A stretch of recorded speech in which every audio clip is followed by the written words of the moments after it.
Hi guys, I've been missing all of you. But you know what? I feel really grateful during this time that we can all stay connected and have this time to be here for each other, right?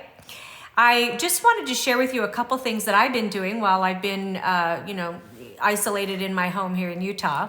And I think it's really important for us to take care of ourselves. And this is a great time to think about doing that.